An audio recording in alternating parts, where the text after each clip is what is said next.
Hi guys, welcome to Root Stem, and in today's video I'm going to be talking about the Legends units. It probably came out more than a month ago and I haven't really got around to it yet, but I'm basically going to be doing the same as what I did in my last video regarding the compendium. I'm going to be talking about the units that apply to me and my armies going forward.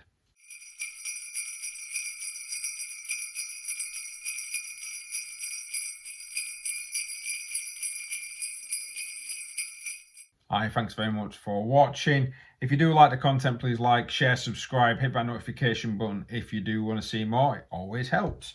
As you know, I'm in a different surrounding to my usual surrounding. That's probably going to be changing even more as I'm moving house or looking at moving house in future. So hopefully I should have more professional setup. Or might not, depending on how much money I can get for a mortgage. Today I'm going to be talking about certain units that were not in the Imperial Armour Compendium have been moved over to the Warhammer Legends section. Now, I have quite a few units that's moved over to the Warhammer Legends section.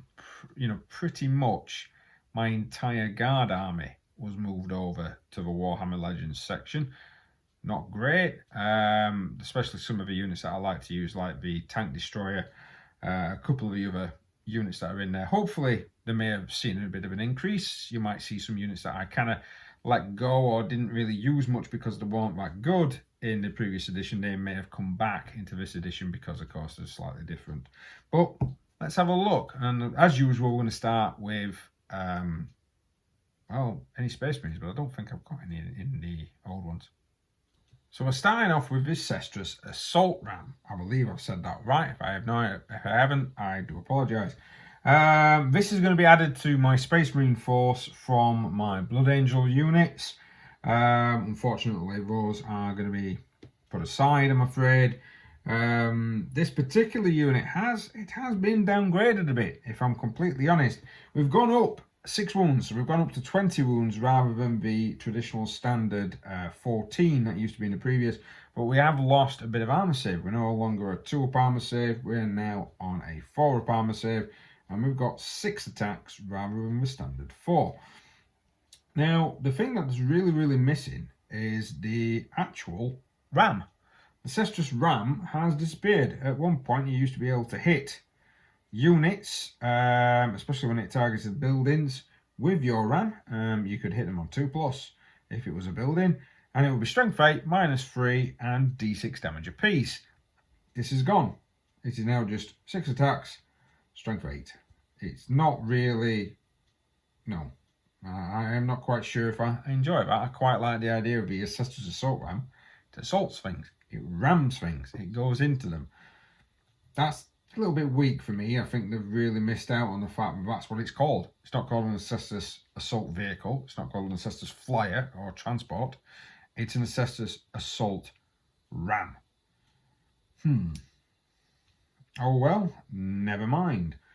Moving on to the weapons, the Fire Fury missile battery has also changed. That's gone up a little bit. That has changed for the better. 2d3 shots rather than a heavy 4, so it could be anything from 2 to 6. And it's got 2 of these, whereas it used to just have, oh yeah, it used to have 2 before, so it used to be 8 shots. So 4, yeah, maybe 4 to 12. Strength 6 -2 now, and blast just used to be a -1. And we've got the twin magma melter. Now the twin magma melter in the previous 24-inch range, actually the Fire Fury missiles have gone down a hell of a lot in range as well. They used to be 72-inch, now they're 36. It's no longer a unit you're going to sit at the back there. Heavy 2d3, that's not really changed. Strength has, it used to be strength 10, it's now strength 8, -4 and d6, and it is taking effect on the half damage is d6 +2 for the if you're within half range, which is always a good thing to see that they're actually putting it across everything. But I did quite like the fact that that was strength 10, so that's a serious downgrade on that particular unit. I suppose Space Marines have got everything, and so it's nice to see that units are coming down a little bit. No core, and it can carry 10 models. Now at one point it used to be able to carry 10 models, 5 in each boom, and the models, Terminators and jump packs would only take up 1 space. Now is not the case. Now it takes up, it's a standard transport 10. Each jump pack, Wolfen or Terminator takes up 2. Don't really feel that corking anymore, if I'm completely honest with you. It feels a little bit lackluster. It's still the same power rating. I suppose with everything that's come out for the Space Marines since, you know, extra minuses and everything else, then you do need to give and take. It just feels like it's a bit of a downgrade. I suppose I've not really looked at the points yet, but having the extra amount of wounds as well could really help. -1 to hit as well usually helps as well, but it can go into a hover mode. But the fact that it's lost its ram just seems to be a bit, yeah, I quite like the idea of skimming in and just smacking into tanks with a ram. Oh well, the rules on Legends are here to stay and not change, so unfortunate. Now I'm going to skip the Imperial Guard or Astra Militarum for now, because I'm going to come back to those, because there's a lot of those units that are now relics for me. But go on to the Chaos Demius Predator, or what used to be called the Hellforge Predator. This has, it's lost a wound, so it's not as powerful, it's not as strong. It's still like the same speed, same ballistic skills, same attacks, but the Plasma Destroyer has really been downgraded. It used to be a heavy 2d3, strength 7, -3 and 2 damage. Don't get me wrong, it's now -4, so you're not going to get much saves against it, but it's now just a single d3 shots. So it's heavy d3, strength 7, -1, sorry, -4, 1 damage, blast. Not the killer that I really would like it to be. You can overcharge it. It becomes heavy d3, strength 8, -4 and 2 damage, and if you roll a 1, you suffer a mortal wound. You didn't used to do that. I'm guessing that the points for that has possibly come down. I mean, its power rating has come down to 8 from 11, as is in the previous book. It may have changed in between. I'm just going straight from the actual book itself. The Infernus Cannon has really been upgraded. It's now 18-inch range from 8, heavy 2d6, strength 6, -1, but it's only 1 damage. It used to be strength 5, -1, 2 damage, automatic hit. That's now been downgraded. I suppose the extra amount of shots will compensate. No, actually, no, sorry, I do apologise. It's the same amount of shots. Maybe the range changed for it. Magma Melter Cannon is pretty much the same one that you're finding on the Sestras Assault Ram. That has definitely gone up, because it used to be just d3, but it was strength 10, -4 d6 damage, and 2 dice, you know, the old school Melter rules, whereas now it's strength 8, -4 d6 damage. But it's 2d3, so it's between 2 and 6 shots rather than just 1 to 3. And it does also have blast, so I'm a bit gutted that I don't have that weapon on my Predator. I do have the Plasma. Now in the Elder section, I'm not really going to be showing a picture of this. I actually didn't realise that the Phoenix Bomber and the Vampire Raider / Hunter had been moved into a Legends section. That's awful, especially if they wanted to be an epic bat, because that really needs to be in there. You never know, you might find those in Aeronautica. I suppose if they're not selling, then it's not something that Forge World is going to be making. You know, people vote with the wallet if a unit is something that you're wanting to keep proceeding with. Don't get me wrong, I wish people would stop voting with the wallet for Space Marines. I'm sick of them at this moment in time. But I am coming across what's called the Firestorm. Now, the Firestorm itself wasn't in the previous book at all. In fact, I'd not really seen rules for it for a while. And I've actually put rules in the Legends section for the Firestorm, and I do have one. Surprisingly, I do have a Firestorm, and I can't remember if it's broken or not, but I've not really used it for a while. So that'll be quite interesting for me to be able to start using it again. Don't get me wrong, the weapon is not the greatest. It's a 3 up to hit, and it's Firestorm Scatter Laser. So Firestorm Scatter Laser is heavy 12. Strength 6, 1 damage. That is it. It is nothing to shout about. But it can transport 6 troops, so it could be an alternative. If it's lower in points cost, it could be a nice alternative to a Falcon. Stick a Crystal Targeting Matrix up on there and make it Assault 12 rather than the Heavy 12. That could make it quite interesting. If you target aircraft, you add 2 to attack roll, because it is supposed to be an anti-air unit. But no, I mean, for the points, I suppose I'd rather probably take a Nightwing. So a sad note for me is one of my favourite units to take in the fast attack slots, the Tauros Venerator. It has been downgraded, and I keep looking over my glasses. Stern.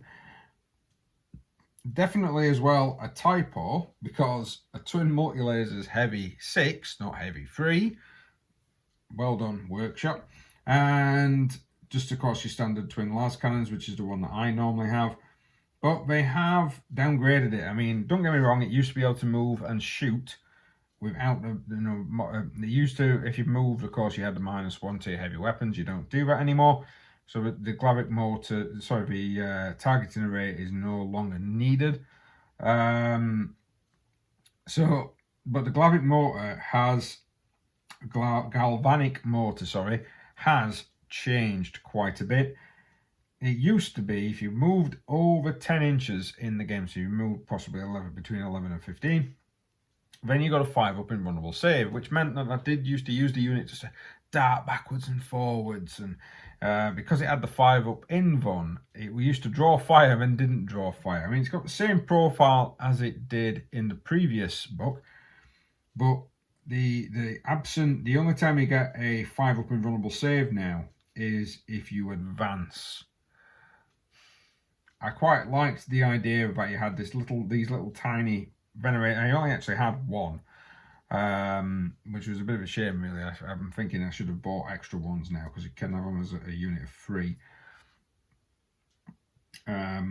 which would have been nice, having about 3 or 4 of them running around. But the loss of the invulnerable save is where that's hurting, simply because the loss of the invulnerable save basically means that the unit is now susceptible to fire, probably be killed quite quickly.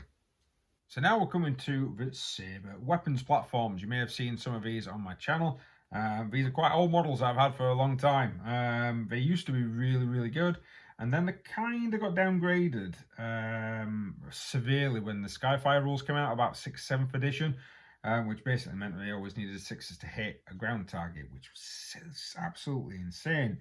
Then it changed to where it was -1 to hit a ground target, so they became a little bit useless, since they needed 5s to hit ground targets, but they cost more than a heavy weapons team. Now it looks like that's completely just gone. If they are targeting a ground target, it is now just 4+, just a weapon skill 4-up. So they'll probably make their way back into my army again, because they are a toughness of 4. They've got 4 wounds. They are counted as a vehicle. And they've got a 4-up save. So they do draw some fire, but they've got twin las cannons. They've got twin auto cannons. Although, when originally the Sabre weapons platform came out, it had twin heavy stubber. Now the model itself does not have twin heavy stubber. It has quad. It has 2 twin heavy stubbers.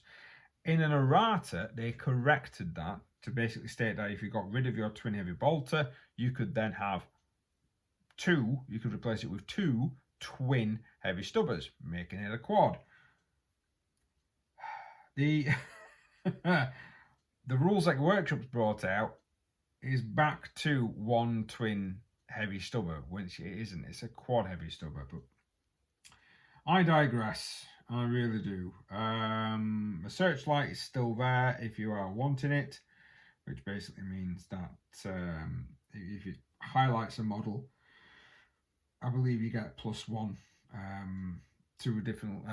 What is it? Each time a model selects shoot, it's like 1 enemy unit with 48 invisible. Units 1 friendly Sabre weapon platform that has not been selected for its ability this turn. Until the end of the phase, each model in that unit makes a ranged attack, and the enemy unit had 1. So basically, if you actually got a defense searchlight, which I don't have because they were pretty useless at the time, then it's going to be pretty sweet. You are going to be able to kind of rinse some units quite easily. I'm not quite sure why you'd now take twin auto cannons apart from the additional strength, because twin heavy bolters are going to have 6 shots, strength 5, -1, and 2 damage, whereas the twin auto cannons is going to be strength 7, but it's going to be a couple of shots left, so it's going to be heavy 4. I really hope they do sort of sort out the auto cannons. Auto cannons being D3 damage might actually help. I don't think they should be free. Well, I don't think they should always be free damage, but maybe making them a D3 damage so that they become a bit swingy. Because some auto cannons are damage 1, some auto cannons are damage 2. Yeah, it seems to be more expensive than heavy bolters. Yeah, but not. Ah, well. And like I say, it needs correcting for the twin stubbers. In your own games, if it's a Legends unit, I would just add the points on. I'd just add the points for the additional twin stubber and just have it as a heavy 12. So on to one of my previous favourite units of the Imperial Guard, Sestras Destroyer Tank Hunter. I quite like this because I like the idea that it was effectively a tank sniper. I thought it was pretty cool. Now previously this unit had 13 wounds. The heavy destroyer array was a range of 60. It had D3 shots, strength of 9, -3, D6 damage, but because it was a tank hunter, the actual model itself, if it targeted another tank, then any damage dice that it rolled, you always rolled 2, and you always picked the highest. It included for its HKM, which was always nice, to be honest. So it was always a good chance to possibly get a 6 to wound. It was a Lehman Russ. It was 4s to hit. So if you did move it, it was quite vulnerable. It needed 5s, and the weapon itself was heavy D3, so it was either 1 or, you know what it's like. It's either 1 or 3. It's never 2. Even though majority of the time you would say it would be 2, it never is 2. It always seems to be 1 or 3. So coming down to the 10 wound mark does make it a lot more vulnerable to enemy fire. It's still got the toughness of 8, but it's not going to be as tough. Now I'm hoping we're not going to reduce Lehman Russes down to 10 wounds, because they used to be one of the battle tanks to take. Now the actual laser destroyer has gone up. It's no longer 2 shots. Sorry, D3 shots. It's 2 shots. It's heavy 2. It's a longer range. It's strength 12. So to me that is a bonus, even though it's mainly going to be against toughness of 6 units that it's going to benefit. But against stuff that's like toughness 8, toughness 9, the Sestras Destroyer Tank Hunter is still going to be wounding on those 3s. It's -4, which is a lot better. It used to be -3, it's now -4. And it's D3 plus 3 damage, so it's between 1 and 6 that you're actually going to cause on that. That's quite nice. Nice bit of rules changing. It can be in a vehicle squadron. Again, I don't have any more. But it's less ruly, but I don't like the fact that it's been reduced. Them 3 wounds can sometimes really, really help. Don't get me wrong, I like to try and run a tech priest behind the tank destroyer, keep it running. Play a stratagem to keep it running at full strength all the time. Well, having it as guaranteed 2 shots, always hitting on 4s, means at least one of your hits is going to hit, and it is actually, majority of the time if it does wound, it's going to go through, unless somebody's got some invulnerable saves on there. Now I'm going to talk about the Centaur Light Carrier. Now this at one point used to just be the realms of Death Corps of Craig. Now I have been gifted a couple of these units. Someone not really wanted to use them anymore. And you can now have them for other regiments. Now the only thing is that they will transport a capacity of 5 regiment infantry models. I think sticking them in a platoon of stormtroopers will be quite amusing. Just so basically you can actually have 5 stormtroopers in there, although you can actually put your command platoons in, because they have 4 models plus your commander, so there might be quite a good command tank and an alternative to the Chimeras. Their rules haven't really changed that much at all compared to what they used to be. I think they've gone up in a little bit of power rating. They can have an anti-killer missile. We used to be able to have that, but effectively now they can be used by everybody, which is a nice little boon, especially when somebody gifts you several and you're like, I want to be able to use these. Now you can. I quite like that. So you'll probably be seeing some of those once I finally get them painted on the channel, maybe when 12th edition comes out. And if I'm honest with you guys, that's it. I don't have any more particular units that belong in the Legends section. Although I do have you may see quite a few of the Legends units appearing on my channel when my Imperial Guard get to play. Hopefully with Will, I've got a campaign coming up that's going to be Orcs versus various different Imperial forces. It's going to be like an ongoing narrative style campaign, which is going to have a lot of what I call PDF units, which again is why I actually bought those particular units, because to me they represent more of a planetary defense force than anything else. Thank you very much for watching. Please like, share, subscribe, hit that notification button if you do want to see more. I know I said that at the beginning of the video, but I always say it. Hopefully, again, keep saying, touching wood, that we're going to be able to have more battle reports on the channel. It might be that I have to play internally, maybe even play my girlfriend Bev. She does sometimes play, but she just uses my models. She hasn't got her own figures, which can be a bit limiting because I don't really collect for a competitive game. I mainly collect for collecting's sake and to make the armies look nice. But thanks very much for watching. We'll see you next time.